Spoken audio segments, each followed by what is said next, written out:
मुदाकरात्तमोदकं सदा विमुक्तिसाधकं कलाधरावतंसकं विलासिलोकरक्षकम् अनायकैकनायकं विनाशिते भदैत्यकं नतासुभासुनाशकं नमामि तं विनायकम् नदेतरातिभीकरं नवोदितार्कभास्वरं नमत्सुरारिनिच्चरं नताधिकापदुद्धरम् सुरेश्वरं निधीश्वरं गजेश्वरं गणेश्वरं महेश्वरं तमाश्रये परात्परं निरन्तरम् समस्तलोकशङ्करं निरस्तदैत्यकुञ्जरं दरेदरोदरं वरं वरे भवक्त्रमक्षरम् कृपाकरं क्षमाकरं मुदाकरं यशस्करं मनस्करं नमस्कृतां नमस्करोमि भास्वरम् अकिञ्चनातिमार्जनं चिरन्तनोक्तिभाजनं पुरारिपूर्वनन्दनं सुरारिगर्वचर्वणम् प्रपञ्चनाशभीषणं धनञ्जयादिभूषणं कपोलदानवारणं भजे पुराणवारणम्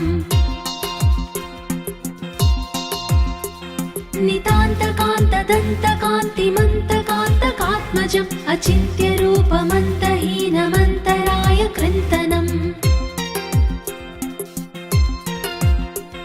हृदन्तरे निरन्तरं वसन्तमेव योगिनां तमेकदन्तमेव तं विचिन्तयामि सन्ततम्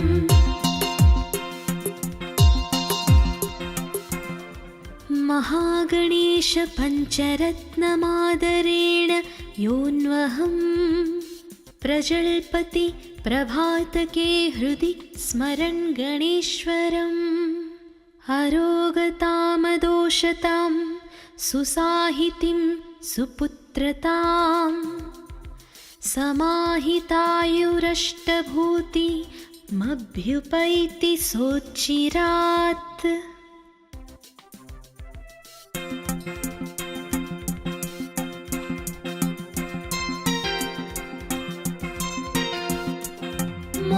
मुदाकरात्तमोदकं सदा विमुक्तिसाधकं कलाधरावतंसकं विलासिलोकरक्षकम्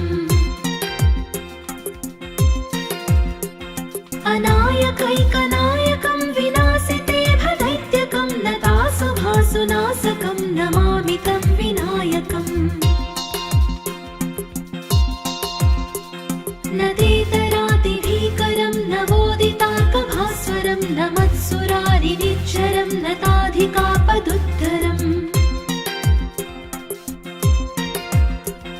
सुरेश्वरं निधीश्वरं गजेश्वरं गणेश्वरं महेश्वरं तमाश्रये परात्परं निरन्तरम् समस्तलोकशङ्करं निरस्तदैत्यकुञ्जरं दरेदरोदरं वरं वरे भवक्त्रमक्षरम् कृपाकरं क्षमाकरं मुदाकरं यशस्करं मनस्करं नमस्कृतां नमस्करोमि भास्वरम् अकिञ्चनातिमार्जनं चिरन्तनोक्तिभाजनं पुरारिपूर्वनन्दनं सुरारिगर्वचर्वणम् प्रपञ्चनाशभीषणं धनञ्जयादिभूषणं कपोलदानवारणं भजे पुराणवारणम्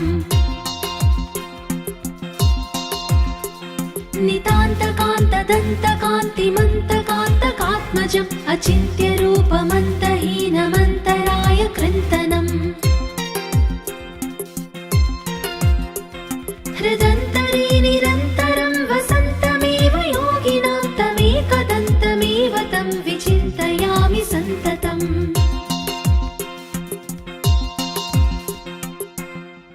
महागणेश पञ्चरत्नमादरेण योऽन्वहं प्रजल्पति प्रभातके हृदि स्मरन् गणेश्वरम् अरोगतामदोषतां सुसाहितिं सुपुत्रतां समाहितायुरष्टभूतिमभ्युपैति सोच्चिरात्।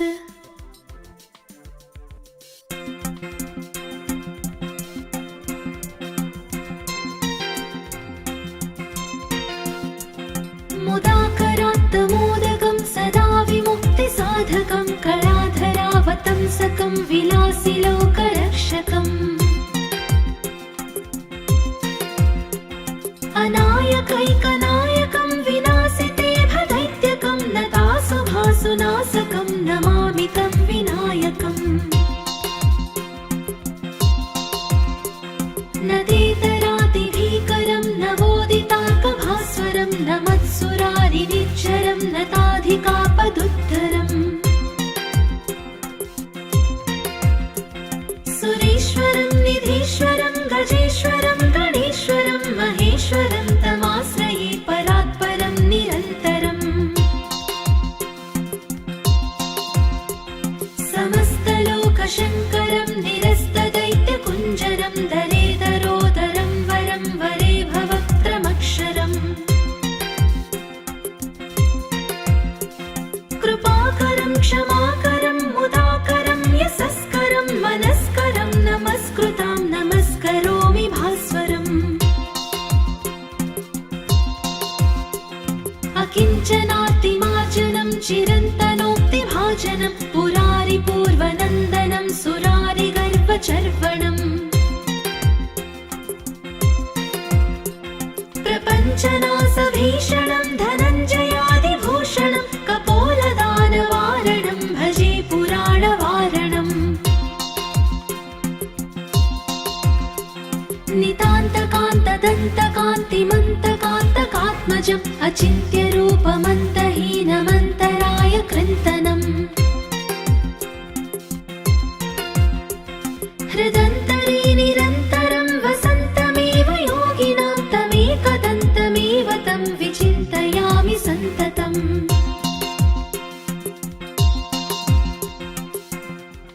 महागणेश पञ्चरत्नमादरेण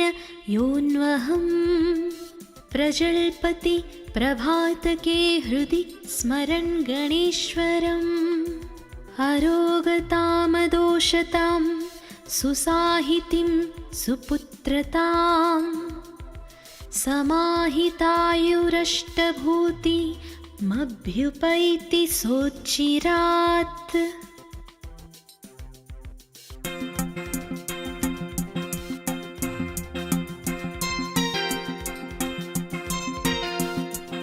मुदाकरात्तमोदकं सदा विमुक्तिसाधकं कलाधरावतंसकं विलासिलोकरक्षकम् अनायकैकनायकं विनाशिते भदैत्यकं नतासुभासुनाशकं नमामि तं विनायकम्। नदेतरातिभीकरं नवोदिताकभास्वरं नमत्सुरारिनिच्चरं नताधिकापदुद्धरम् सुरेश्वरं निधीश्वरं गजेश्वरं गणेश्वरं महेश्वरं तमाश्रये परात्परं निरन्तरम्। समस्तलोकशङ्करं निरस्तदैत्यकुञ्जरं दरेदरोदरं वरं वरे भवक्त्रमक्षरम्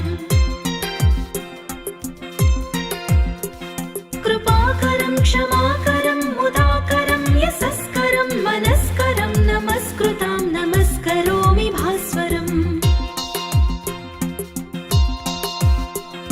अकिञ्चनातिमार्जनं चिरन्तनोक्तिभाजनं पुरारिपूर्वनन्दनं सुरारिगर्वचर्वणम्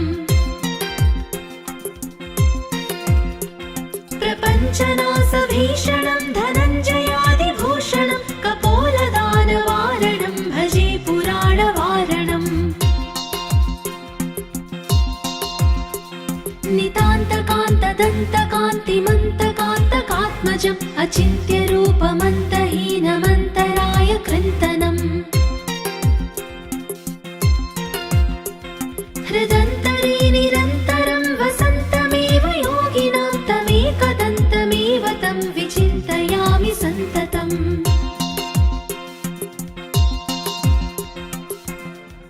महागणेश पञ्चरत्नमादरेण योऽन्वहं प्रजल्पति प्रभातके हृदि स्मरन् गणेश्वरम् अरोगतामदोषतां सुसाहितिं सुपुत्रतां समाहितायुरष्टभूतिमभ्युपैति सोच्चिरात्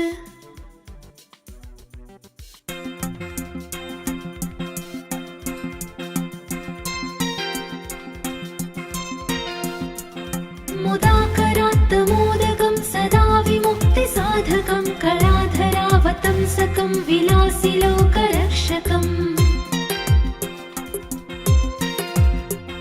अनायकैकनायकं विनाशिते भदैत्यकं नतासुभासुनाशकं नमामि तं विनायकम् नदेतरातिभीकरं नवोदिताकभास्वरं नमत्सुरारिनिच्चरं नताधिकापदुद्धरम् सुरेश्वरं निधीश्वरं गजेश्वरं गणेश्वरं महेश्वरं तमाश्रये परात्परं निरन्तरम् समस्तलोकशङ्करं निरस्तदैत्यकुञ्जरं दरेदरोदरं वरं वरे भवक्त्रमक्षरम्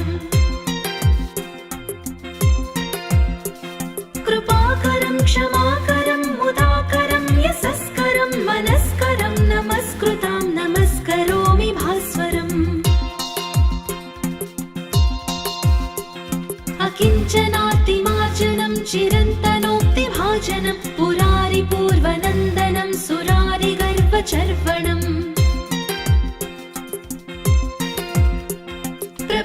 प्रपञ्चनासभीषणं धनञ्जयादिभूषणं कपोलदानवारणं भजे पुराणवारणम्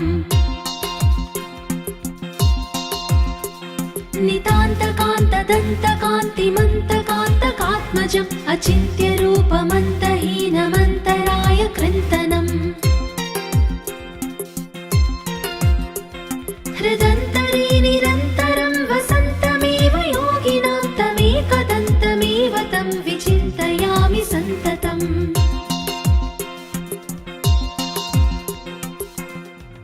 महागणेश पञ्चरत्नमादरेण योऽन्वहं प्रजल्पति प्रभातके हृदि स्मरन् गणेश्वरम् अरोगतामदोषतां सुसाहितिं सुपुत्रतां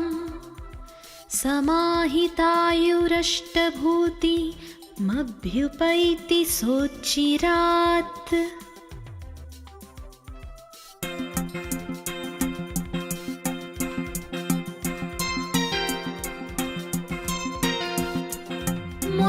मुदाकरात्तमोदकं सदा विमुक्तिसाधकं कलाधरावतंसकं विलासिलोकरक्षकम्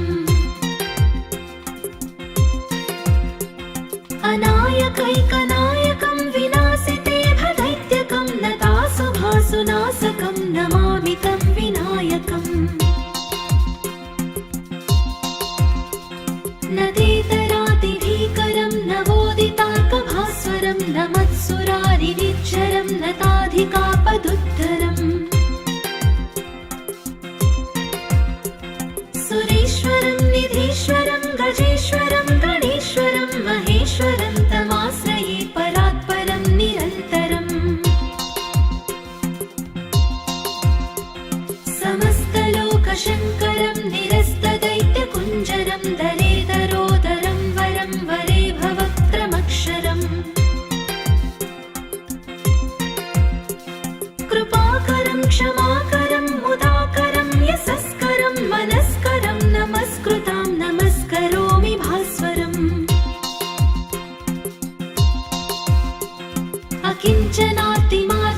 चिरन्तनोक्तिभाजनं पुरारिपूर्वनन्दनं सुरारिगर्वचर्वणम्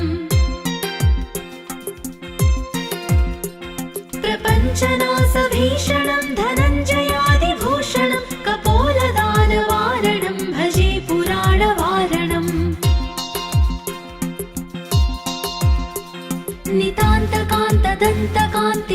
नितान्तकान्तदन्तकान्तिमन्तकान्तकात्मजम् अचिन्त्यरूपमन्तहीनमन्तराय कृन्तनम् हृदन्तरे निरन्तरं वसन्तमेव योगिनां तमेकदन्तमेव तं विचिन्तयामि सन्ततम्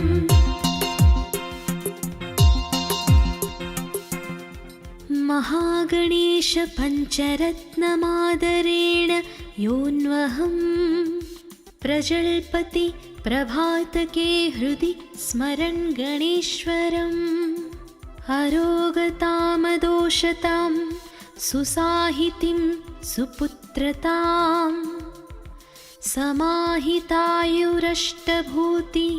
समाहितायुरष्टभूतिमभ्युपैति सोच्चिरात्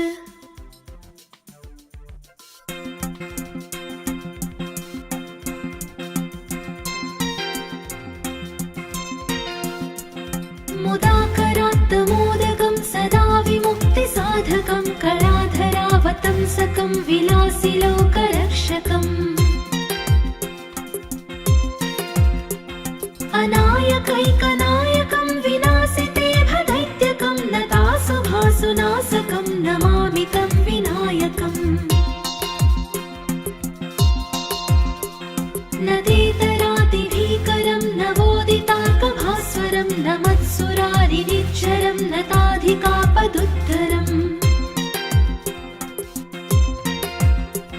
सुरेश्वरं निधीश्वरं गजेश्वरं गणेश्वरं महेश्वरं तमाश्रये परात्परं निरन्तरम् समस्तलोकशङ्करं निरस्तदैत्यकुञ्जरं दरेदरोदरं वरं वरे भवक्त्रमक्षरम् कृपाकरं क्षमाकरं मुदाकरं यशस्करं मनस्करं नमस्कृतां नमस्करोमि भास्वरम् अकिञ्चनातिमार्जनं चिरन्तनोक्तिभाजनं पुरारिपूर्वनन्दनं सुरारिगर्वचर्वणम् प्रपञ्चनासभीषणं धनञ्जयादिभूषणं कपोलदानवारणं भजे पुराणवारणम्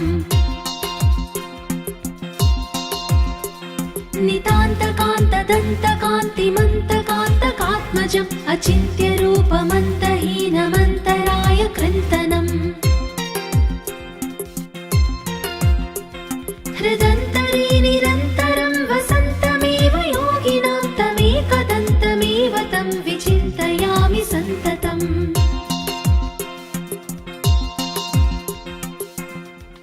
महागणेश पञ्चरत्नमादरेण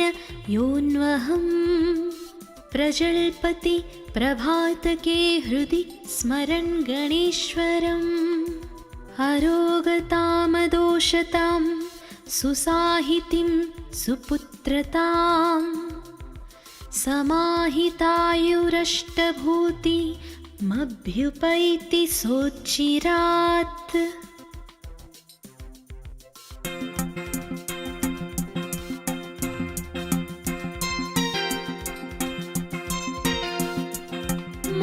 मुदाकरात्तमोदकं सदा विमुक्तिसाधकं कलाधरावतंसकं विलासिलोकरक्षकम् अनायकैकनायकं विनाशिते भदैत्यकं नतासुभासुनाशकं नमामि तं विनायकम् नदेतरातिभीकरं नवोदितार्कभास्वरं नमत्सुरारिनिच्चरं नताधिकापदुद्धरम् सुरेश्वरं निधीश्वरं गजेश्वरं गणेश्वरं महेश्वरं तमाश्रये परात्परं निरन्तरम्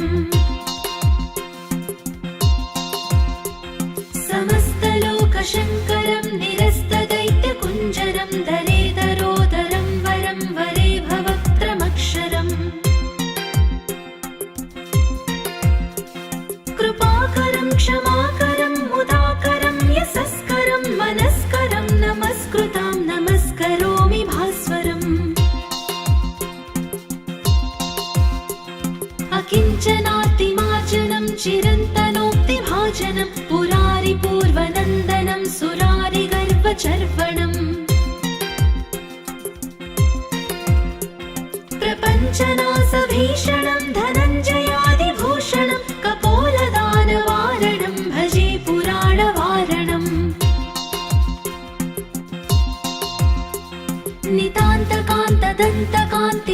नितान्तकान्तदन्तकान्तिमन्तकान्तकात्मजम् अचिन्त्यरूपमन्तहीनमन्तराय कृन्तनम्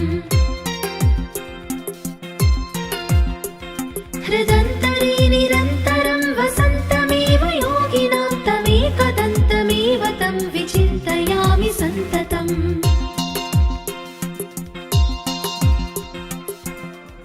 महागणेश पञ्चरत्नमादरेण योऽन्वहं प्रजल्पति प्रभातके हृदि स्मरन् गणेश्वरम् अरोगतामदोषतां सुसाहितिं सुपुत्रतां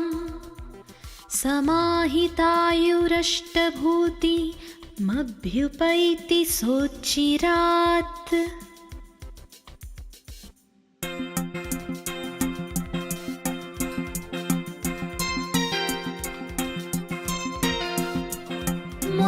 मुदाकरात्तमोदकं सदा विमुक्तिसाधकं कलाधरावतंसकं विलासिलोकरक्षकम् अनायकैकनायकं विनाशिते भदैत्यकं नतासुभासुनाशकं नमामि तं विनायकम् नदेतरातिभीकरं नवोदितार्कभास्वरं नमत्सुरारिनिच्चरं नताधिकापदुत्तरम् सुरेश्वरं निधीश्वरं गजेश्वरं गणेश्वरं महेश्वरं तमाश्रये परात्परं निरन्तरम् समस्तलोकशङ्करं निरस्तदैत्यकुञ्जरं दरेदरोदरं वरं वरे भवक्त्रमक्षरम् कृपाकरं क्षमाकरं मुदाकरं यशस्करं मनस्करं नमस्कृतां नमस्करोमि भास्वरम् अकिञ्चनातिमार्जनं चिरन्तनोक्तिभाजनं पुरारिपूर्वनन्दनं सुरारिगर्वचर्वणम् प्रपञ्चनासभीषणं धनञ्जयादिभूषणं कपोलदानवारणं भजे पुराणवारणम्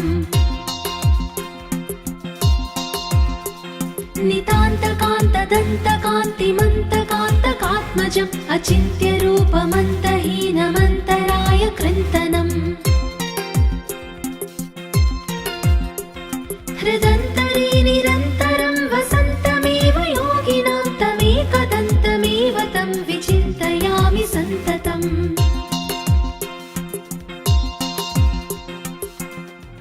महागणेश पञ्चरत्नमादरेण योऽन्वहं प्रजल्पति प्रभातके हृदि स्मरन् गणेश्वरम् अरोगतामदोषतां सुसाहितिं सुपुत्रतां समाहितायुरष्टभूतिमभ्युपैति सोच्चिरात्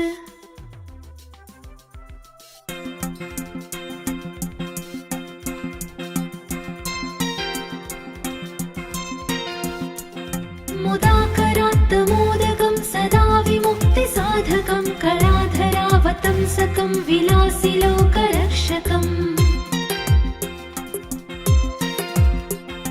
अनायकैकनायकं विनाशिते भदैत्यकं नतासुभासुनाशकं नमामि तं विनायकम् नदेतरातिभीकरं नवोदितार्कभास्वरं नमत्सुरारिनिच्चरं नताधिकापदुत्तरम् सुरेश्वरं निधीश्वरं गजेश्वरं गणेश्वरं महेश्वरं तमाश्रये परात्परं निरन्तरम् समस्तलोकशङ्करं निरस्तदै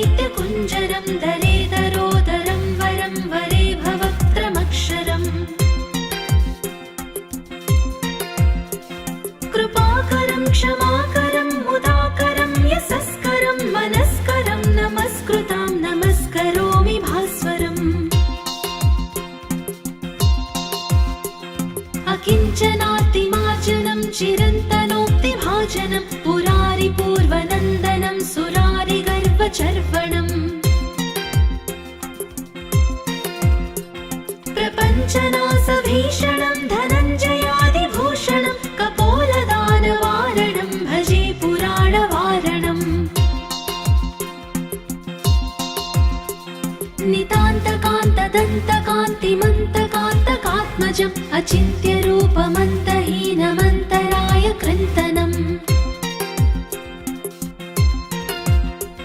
हृदन्तरे निरन्तरं वसन्तमेव योगिनां तमेकदन्तमेव तं विचिन्तयामि सन्ततम्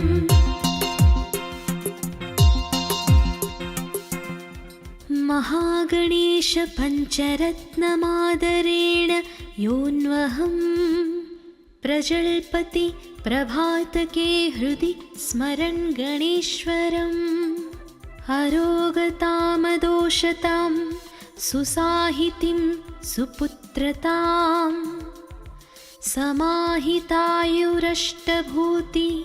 समाहितायुरष्टभूतिमभ्युपैति सोच्चिरात्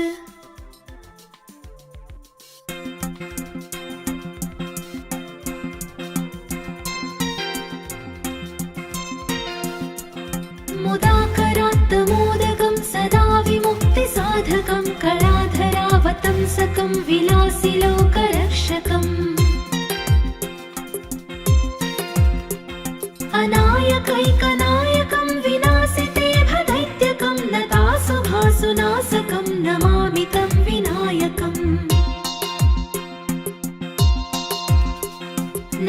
नदेतरातिभीकरं नवोदितार्कभास्वरं नमत्सुरारिनिच्चरं नताधिकापदुद्धरम्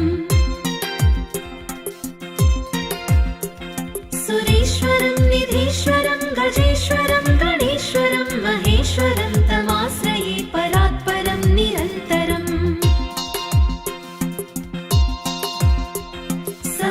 समस्तलोकशङ्करं निरस्तदैत्यकुञ्जरं दरेदरोदरं वरं वरे भवक्त्रमक्षरम्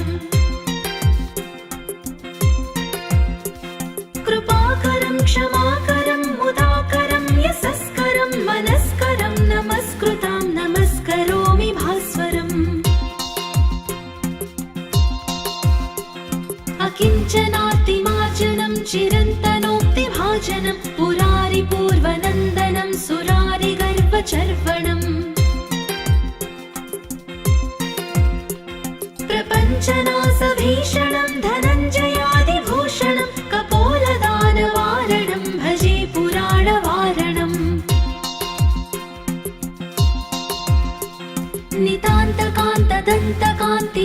नितान्तकान्तदन्तकान्तिमन्तकान्तकात्मजम् अचिन्त्यरूपमन्तहीनमन्तराय कृन्तनम् हृदन्तरे निरन्तरं वसन्तमेव योगिनां तमेकदन्तमेव तं विचिन्तयामि सन्ततम्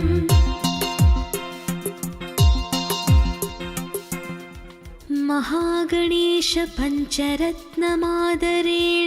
योऽन्वहं प्रजल्पति प्रभातके हृदि स्मरन् गणेश्वरम् अरोगतामदोषतां सुसाहितिं सुपुत्रतां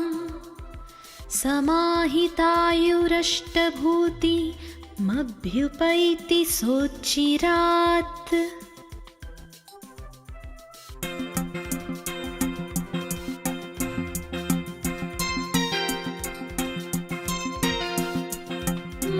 मुदाकरात्तमोदकं सदा विमुक्तिसाधकं कलाधरावतंसकं विलासिलोकरक्षकम् अनायकैकनायकं विनाशिते भदैत्यकं नतासुभासुनाशकं नमामि तं विनायकम् नदेतरातिभीकरं नवोदितार्कभास्वरं नमत्सुरारिनिच्चरं नताधिकापदुद्धरम् सुरेश्वरं निधीश्वरं गजेश्वरं गणेश्वरं महेश्वरं तमाश्रये परात्परं निरन्तरम् समस्तलोकशङ्करं निरस्तदैत्यकुञ्जरं दरेदरोदरं वरं वरे भवक्त्रमक्षरम् कृपाकरं क्षमाकरं मुदाकरं यशस्करं मनस्करं नमस्कृतां नमस्करोमि भास्वरम् किञ्चनातिमार्जनं चिरन्तनोक्तिभाजनं पुरारिपूर्वनन्दनं सुरारिगर्वचर्वणम्